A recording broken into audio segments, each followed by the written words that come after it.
Jukwaa hili limeendelea kuwa sehemu muhimu ya kuhamasisha uongozi kwa wanawake, kujenga mtandao wa ushirikiano na kukuza mchango wa wanawake katika nyanja zote za maendeleo. Ni ukweli usiopingika kwamba hakuna maendeleo ya kweli bila ya ushiriki kamili wa mwanamke. Kwa sasa mwanamke sio tu mlezi wa familia, bali pia ni injini ya uchumi katika masoko yetu, mashambani, kwenye biashara na hata katika teknolojia zinazoibuka. Wanawake wamekuwa mstari wa mbele kwa kuchangia kwa kiasi kikubwa katika ukuaji wa uchumi wetu. Serikali itaendelea kuweka mazingira mazuri kwa wanawake ili kuwainua kiuchumi na kuwashirikisha katika nafasi za maamuzi kama ilivyotuelekeza ilani ya uchaguzi ya Chama cha Mapinduzi ya mwaka 2025-2030 na dira ya maendeleo ya Zanzibar ya mwaka 2050.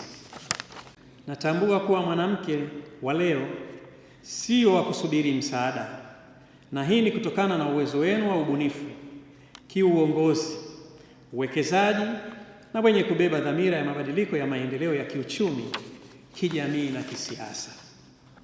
Serikali kwa kutambua hilo imeweka maeneo ya kimkakati kwa lengo la kumnyanyua mwanamke ambaye utekelezwaji wake ni kwa kipindi kilichoanzia mwaka 2025-2026 hadi 2029-2030. Maeneo hayo ni kama yafuatayo: mosi, kuimarisha mifumo ya uwezeshaji wanawake kiuchumi; pili, kuimarisha mifumo ya kukabiliana na unyanyasaji wa kijinsia ikiwemo kuboresha madawati ya kijinsia; tatu, kuanzisha na kuimarisha mitandao ya wanawake ili kusaidia kubadilishana maarifa na fursa za maendeleo; na nne, kuendelea kuimarisha ushiriki wa wanawake katika nafasi za maamuzi katika sekta za umma na sekta binafsi. Serikali ya Mapinduzi ya Zanzibar inatambua na kuthamini mchango mkubwa wa wanawake katika kuleta maendeleo ya hapa nchini. Nyote mtakubaliana nami kuwa wanawake wote ambao wamepewa nafasi katika maeneo mbalimbali, ikiwemo katika vyombo vya kufanyia maamuzi serikalini na katika taasisi binafsi, wanafanya kazi kwa ufanisi mkubwa na wanafanya kazi nzuri.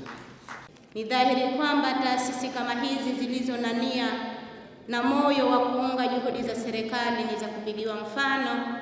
Hivyo tuwapongeze sana taasisi hii iliyoandaa jukwaa hili, na tuwaombe na wengine basi wawe na moyo kama huu wa kuona ipo haja ya kusaidia jamii, kwa sababu jamii ni yetu sote, taifa ni letu sote, serikali ni yetu sote. Ukweli kwamba nchi na taasisi zinazowekeza kwa wanawake ndizo zinazoongoza kwa ukuaji wa uchumi na ubunifu wa hali ya juu. Wengi wanaweza kujiuliza, kwa nini taasisi ya habari iandae jukwaa kama hili? Jibu ni rahisi. Sisi hatupo hapa kufanya kazi ya kuripoti tu, bali tupo kuwa sehemu ya maendeleo hayo yanayoenda kuwa reported. Kwa kupitia majukwaa yetu, moja, tunapaza sauti; pili, tunaunganisha wadau kama ambavyo tumekutanika hapa; tatu, tunabadilisha simulizi, we change narratives; nne, na mwisho, tunachochea mabadiliko chanya ya kiuchumi na ya kijamii.